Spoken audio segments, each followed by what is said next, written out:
Hello beautiful soul! Welcome back to my channel. This is my channel. Ame from Japan, Kabayan Leo. Tingnan natin ang iyong February 1 to February 15. Sa mga gusto po magpa-personal reading, all the details nasa baba ng video na ito. General reading tayo ha. Hindi iba ang personal reading ha. Kunin mo lang ang sayo at itapon na hindi sayo. Maaring vice versa rin tayo. Nangyari o mangyari pa lang. Tingnan natin. Leo. Ito ko Virgo. Bakit Virgo? Leo, February 1 to, pag hindi nag-resonate sa inyo at hindi nangyari, hindi nyo energy to. 1 to 15, February 2025. Kuha tayo ng advice. Kuha tayo ng mga dalawa. Universe, give me an advice. Dalawa. Ito yung mga ano ha, baka nakakita. Uy, ang ganda oh. 0808, congrats. Abundance to. Yeah, may mga sweet action, wealth, empathy, promises, commitment, affection, strength, auspicious outcome. You will enter a time of expansion. So, begin taking a step toward achieving your ultimate objective. O tama, kailangan mo talagang magpunta doon sa mga layunin mo this time, no? Mga finances, miraculously, mag-i-improve na yan yung pera, sabi niya, and somebody has their mindset on you. May tao dito na iniisip ka. Lagi ka niyang nasa isip. Sana all. Baka nakakita ka ng ganyan, no? Ang ganda ng ano mo, blessing in disguise. Tandaran, confession. Diba? Ito na. Ito. There's a mercy. Baka nakakita ka ng ma-repeating number. O nakakonect sa'yo itong number na to. No? Iba siguro August 8, ang ano nila, August 20. O kaya edad nyo is 20 or 80, 44. Yan, 24. Okay. Ang ganda na ano mo, As in, there's a mercy, diplomacy, potential, service, recovery, adaptability, and renewal. Yes, nagkakaroon na naman ng renewal sa inyo, lalo na when it comes to your money, kasi merong mga miraculously improvement, diba, na mangyayari sa iyong finances. Siyempre, it is a confirmation that your assumption and belief are correct. Kung ano nasa isip mo, tama yun. If you want to move on, tama, ibig sabihin yun, diba? Kumaga, nakadestin yun sa'yo. But it's also encouragement to use your talent and gift because they will benefit that world and your pocket. Be of service to others. Your potential is enormous. O diba, yung kumaga may mga ano kayo you're starting to explore. No, sa nakikita ko ito, mag-start ka na mag-explore ng mga ibang bagay-bagay, ganyan. May mga gagawin ka na ng mga mga situation mo, ganyan. Magta-try ka na. Kung ilalabas mo yung totoong nakatagong talento dyan. Ang ganda ng ano mo Congrats the blessing in disguise, diba? Obstacle, hardship, strength, building character, experience. Yan, may iba sa inyo is you try more experience, exploration, may mga i-forward kayo mga plano. Yan, may mga something new experience or may mga i-push forward kayo, ganyan. There might be some difficulties ahead, but you will push through. You got this. If you have been struggling or feeling lost, the wind of a change will blow in your favor. If you've been suffering or feeling lost, okay, some things may fall apart. Yan, talaga may kailangang alisin o may aalisin talaga sa inyong buhay. But you're building the framework for something much better. Hang in there. Ang ganda di ba? Ibig sabihin, may i-remove, may aalisin at magkakaroon uli na much better na para sa iyo talaga. Sabi nga, 'di ba, yung want mo hindi yun ibibigay sa iyo.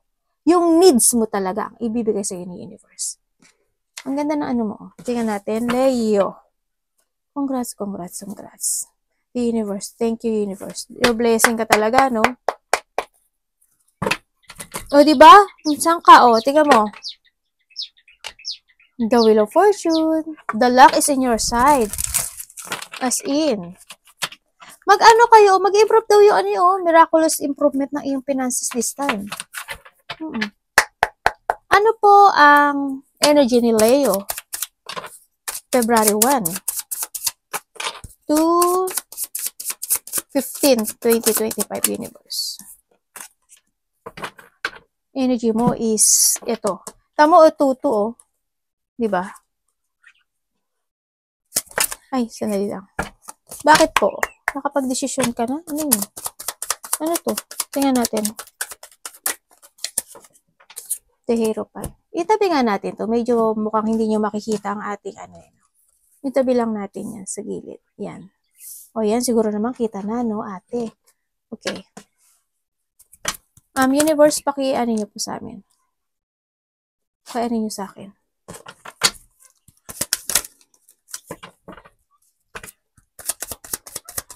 Ano po, ano nito?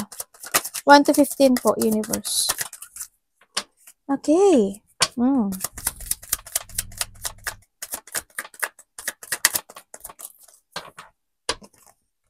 Okay. Pero ang tao dito, naghihintay siya para dito sa sitwasyon na maaaring someone want to connect, no? Napalagi ka nasa isip niya, nitong tao na to, ang hindi ko lang maintindihan kung maybe hindi kayo nag-uusap nitong tao na to o ayaw mo siyang kausapin, no? Sa nakita ko dito. They want a union. Gusto niya ng getting together sa'yo sa nakita ko dito. Pero, ano you're doing your things. You're doing your things. Ang arte ko talaga, no? Hayaan niyo na, pagbigyan niyo na ako. Parang nandito ka na sa sitwasyon na lumalayo ka ni. Kasi, you're starting to focusing to yourself. O, diba? O, dito ka ni. Sabi mo, no, I'm happy right now. Masaya na ako kung nasan ako ngayon.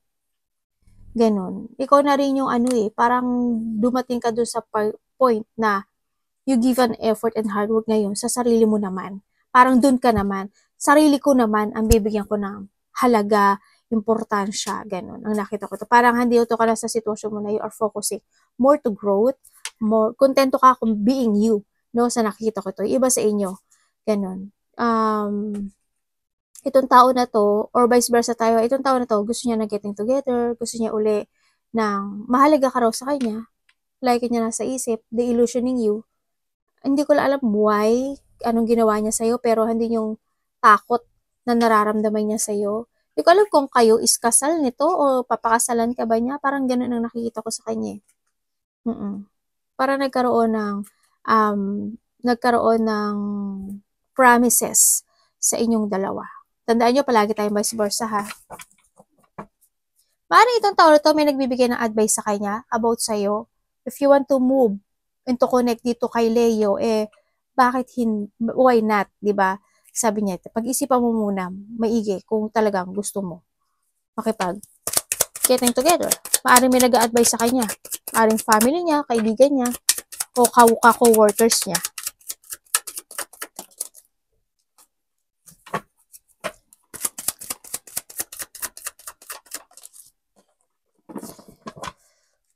Pero ano ka na ngayon wala na, hindi ko na nakikita na kung gusto mo kumonek dito kasi nandito ka na sa you're moving on. Maaaring itong tao na to is iniwan ka rin niya, no? Maaaring ang nakita ko sa kanya, maaaring iniwan ka rin niya sa ere nitong tao na to, iniwan ka niya sa point na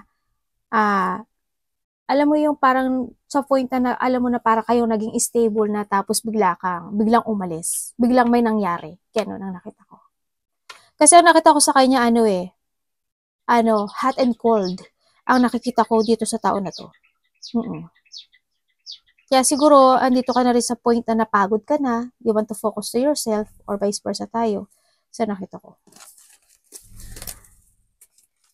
And yung energy mo ngayon is gagawin mo na raw yung sarili mo. Doon ka na mag-focus sa sarili mo. And yung energy mo ngayon is yung you are focusing, kumbaga mas pipiliin mo ngayon yung mga tao na makapagbibigay sa'yo ng value o ng halaga and yung mga tao sa, like your family, ganyan, mga bagong tao na makakasalamuha mo, ganyan, dun ka na daw mag-focus ngayon. Kasi andun na yung, andun na yung feelings mo na you're starting to value yourself naman. Parang ako na muna muli. Ako na lang uli muna. Kumbaga parang nandun na yung part na binigay ko naman yung effort ko and hard work dun sa sitwasyon na yon. Ngayon, unahin ko naman yung sarili ko. Nandun ka na focusing to yourself this time. Sa nakita ko dito. May mga ililib behind ka na, may mga ibablock ka na, ganyan. Sa nakita ko dito.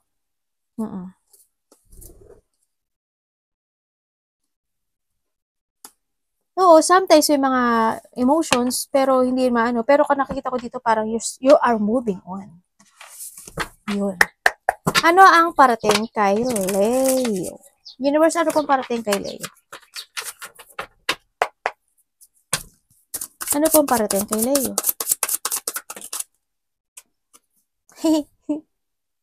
Katawa daw ako. Ano ba yan? Yan na parating sa'yo, communication to. Tingnan natin kung ano yan. Ay! Ano yan, 6 of Cups?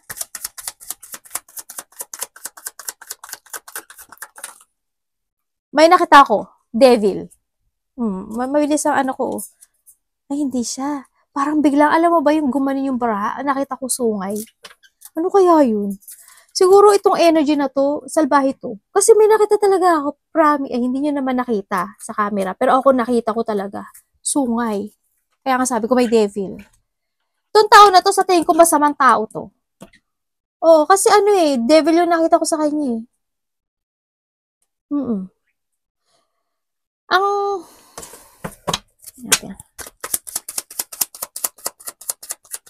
parating kay Leo. Ibig sabihin, may distraction ka. Diba? You need to be aware, sinasabi dito. Kasi, why? Meron kang isang tao na maaring matagal mo siyang kilala, friend, or kakumpetensya mo man siya sa trabaho mo, kapatid mo man siya, karelasyon mo man siya. No? Ako nakikita dito, or makakasalamuha mo in your workplace o sa trabaho mo, no? Sa nakita ko, you need to be aware kasi ang nakikita ko dito, ang parating sa'yo is maaring may tao na hindi kayo magkakasundo. No, may tao makikipag-communicate sa'yo na maaring hindi kayo magkasundo or andito yung sitwasyon na may mga na may maaring itong tao na to is may hidwaan kayo noon o kaya itong tao na to is mayroon siya pinagdadaanan na isang sitwasyon na magulo na maaring siyang ang kokonek sa'yo. Kasi andun yung diwan ng dealing. May dealing ako nakikita dito. Oh, okay. At dalawang tao nakikita ko. Siguro may third party dito. Ang iba naman na parating sa inyo, meron daw kayo mga maaalala na isang situation from the past na maaring kaibigan mo, kapatid mo, karelasyon mo, trabaho mo. Ganyan. May mga mariremanizing ka na mga tao o sitwasyon sa buhay mo, no? Sa nakita ko dito. Na mga good and the bad situation. Maaalala mo lang naman siya, pero handun na yung you're starting a beginning in your life no? Kasi andito ka na sa sitwasyon mo na maaring yung sitwasyon na yun is na mariremanizing mo lang o maaalala mo lang pero kinat mo na yun sa buhay mo. Sa nakita ko dito. Kasi you're starting to letting go itong sitwasyon na to. Sa nakita ko kasi nandun na yung awakening mo sa nakikita ko dito, no? Sa bagay na to. Kinagkakaroon ka lang siguro ng self-evaluation dun sa sitwasyon. Ganyan. Siguro, dati, naalala mo siguro, dati, inaway mo ko, dati, pinasok mo ko sa third party, dati, ganito, ganyan, ganun. Yung parang nandito ka na sa awakening situation, maaring itong taon na to is maaring makapag-communicate sa sa'yo. Kasi nakita ko sa kanya, they want a new beginning sa buhay mo, and then gusto niya ng new beginning sa'yo. Yun, ang sabi niya. Universe, ano po ang dapat iwasan ni Leo? Ano po ang dapat iwasan ni Leo?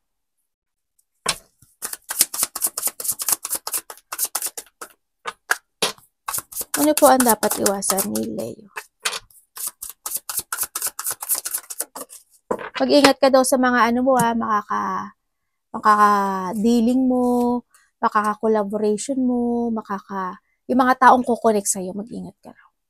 The past person man yan or the new person, mag-ingat ka raw.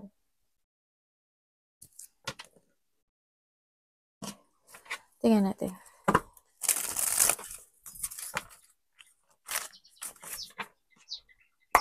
Bakit po? Ang dapat po daw iwasan ito, ha? Anong ibig sabihin po, universe?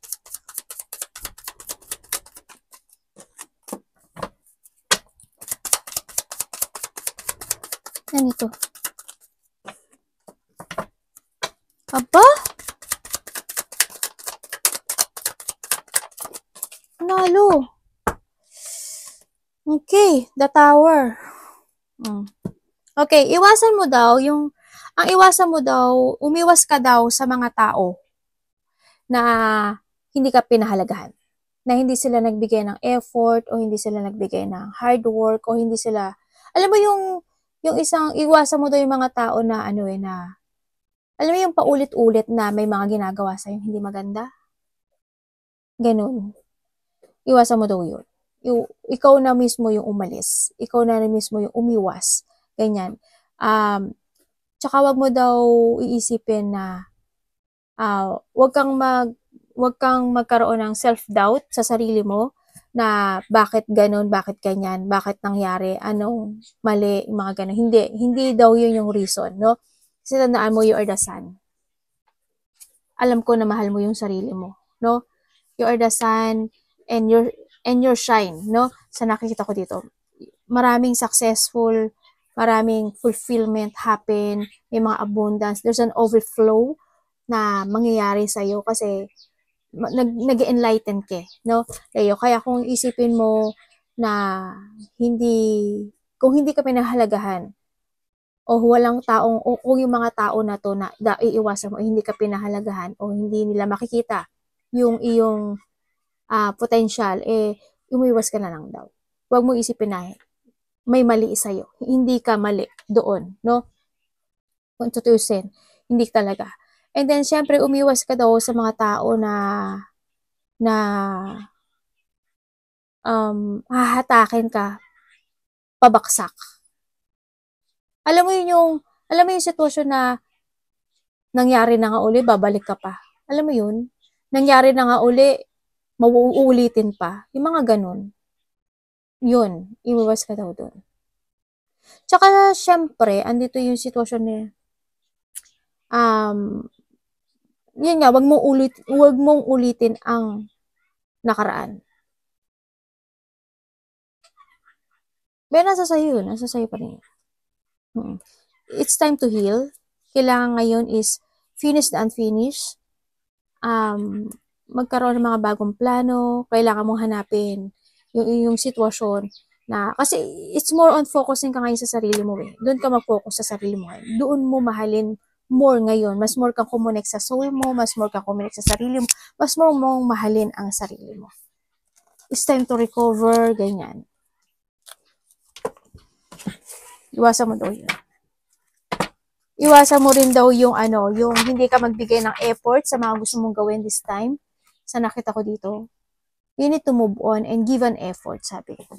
Kasi nakikita ko, yun ang iwasan ko. Kasi nakita ko, iba dito parang nalalack of effort sa mga bagay-bagay nila. Huwag kang makipag-commit sa mga tao na hindi ka naman nila pinahalagahan, ganyan. Tingnan natin, when it comes to love, kamusta po sa love si Leo, February 1 to 15? Show me.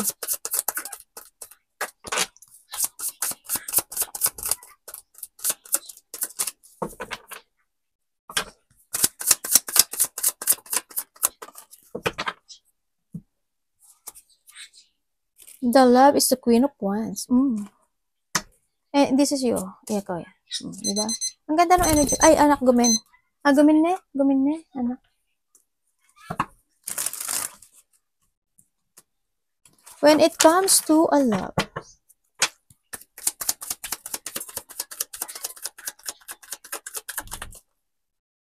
Oy.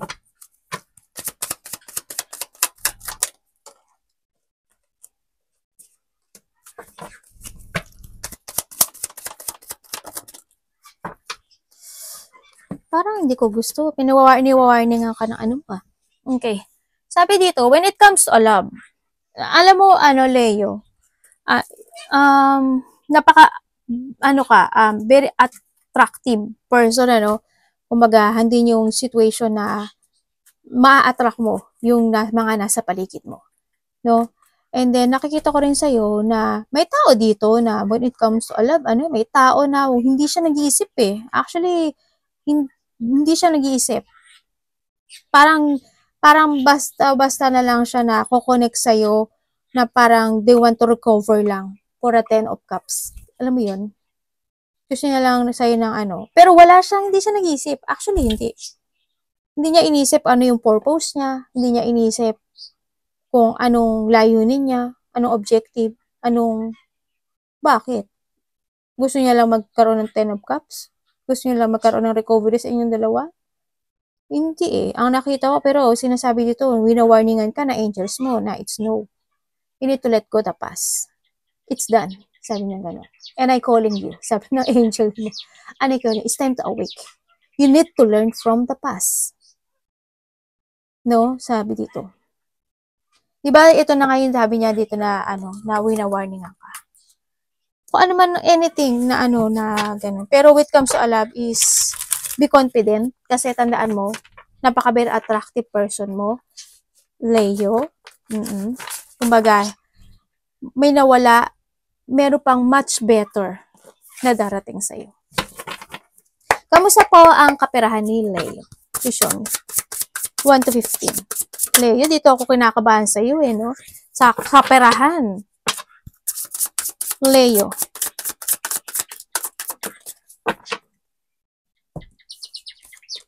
Ayan, Oh. Aba, tama siya, tama siya, Tama. Pero ang sabi dito, kailangan nyo daw, kailangan nyo maging stable, kailangan meron ka talagang objective in life. King of Pentacles. Kaperahan. On career. Anak, masusunog ka dyan, baluga ka. Gusto mong masunog doon? Gusto mo maging fried chicken na maliit? Anak ko talaga, Kaya ikaw naging fried chicken, sino kakain sa'yo? Wala. Dito ka sa baba. King of Pentacles. Vision.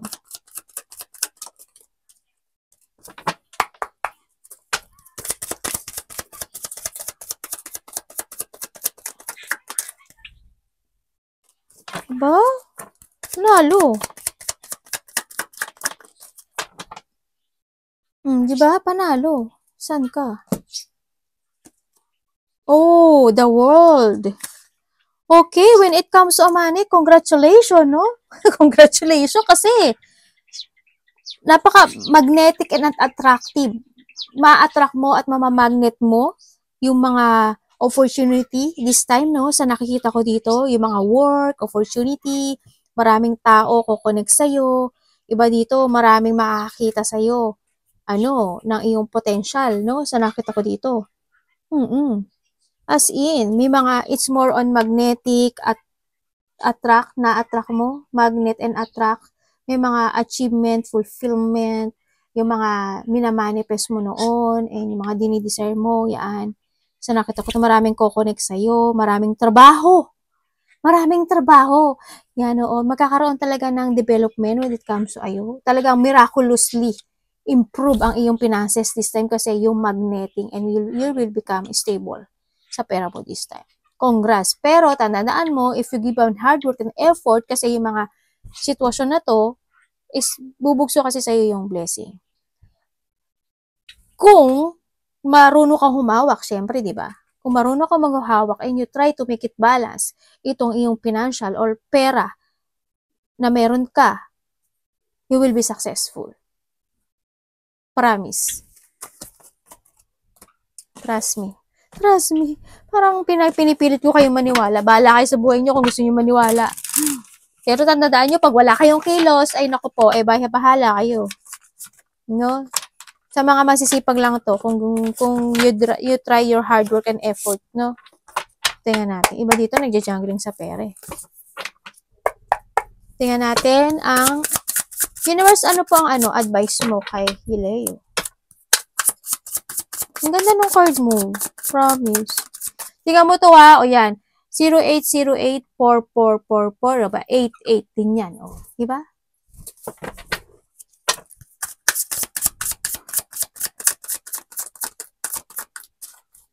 It's more on abundance ang nakita ko sa'yo. Advice po, universe, kay Leo.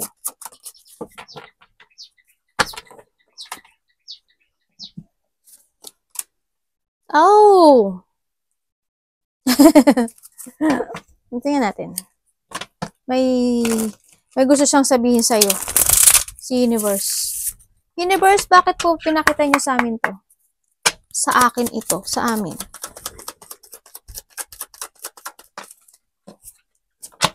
Okay, thank you.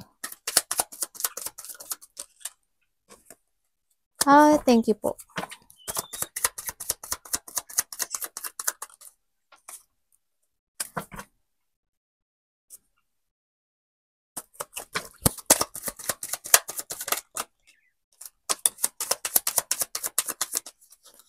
Huwag na nga, hindi na ako kukuha.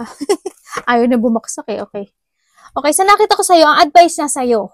Okay, advice na sa'yo is you need to move forward sa mga plano mo. It's time to explore, be adventurous, go forward, ahead, kumbaga try another things. Mag-explore ka, you know. Ayan, baka iba sa inyo may mga travel. Kumbaga, dito kasi sitwasyon na you need to keep fighting. Kahit na minsan mahirap yung situation, no? Pero kailangan mong lumaban at i-pursue yung mga sitwasyon mo sa ngayon kasi it's more exploration ka ngayon eh. Kumbaga, you need to escape sa isang situation na it's not working to you anymore. Alam mo yun, yung hindi naman nakakatulong sa'yo. Yung, halimbawa, ano ba yung mga sitwasyon na yun? Halimbawa, when it comes to a relationship, di ba? Tulad ng mga payo sa'yo, di ba? Mag-focus ka sa stability mo, sa pera mo, sa negosyo mo, sa trabaho mo, sa ikasasuccess mo this time kasi ang lahat ito is positive. Di ba? Tapos ano pa, mag-escape ka sa sitwasyon mo na bakit ka walang pera, wala kang ipon, o di mag-escape ka doon, umalis ka doon. Ano dapat mong gawin? Di ba? Mag-solusyon na mo yung mga dapat gawin. Start a new horizon sa buhay mo. Sa nakita ko dito, alisin mo yung mga dapat alisin sa buhay mo. I-develop mo more yung sarili mo this time. Getting away with something. No? Start fresh and mag-trust ka lang sa sarili mo. Kasi marami daw lalabas. Kumbaga, it's more on revelation or katotohanan na lalabas sa'yo. Kumbaga, ay, kaya ko pala, ay, may talent pala akong ganito, ay, pwede pala, ay, may mga madidiscover ka when it comes to yourself sa nakikita ko dito. As in, yun ang sabi. Eh, syempre, maging honest ka sa sarili mo, di ba? Yun. Yun ang sabi sa'yo. Kumbaga, kailangan mo ngayon is more on investment or try to invest more to yourself. Iba dito, you will be successful. Kumbaga, maraming opportunity ang darating sa iyo. As in, marami. Pero pag hindi ka nag-action ganun. Kasi maraming papasok sa idea sa iyo. And then also, iba dito, there's a victory and success ako nakikita na parang you will become a center of attention. Hindi ko alam kung artista ka ba or maraming taong makakakilala sa iyo or parang hindi nakita ko gano'n. As maraming makaka-recognize sa iyo. There's a recognition ako nakita. As in. Iba siguro ito, celebrity, ganyan. Iba dito, babalik yung self-esteem mo. strength, confidence, pride, ganyan. Andun yung mga will-wisher mo this time, sa nakita ko dito. Mag-focus ka lang daw dun. Mag-explore ka na mag-explore and you will receive a big reward sa buhay mo. Arigato naman, say God bless.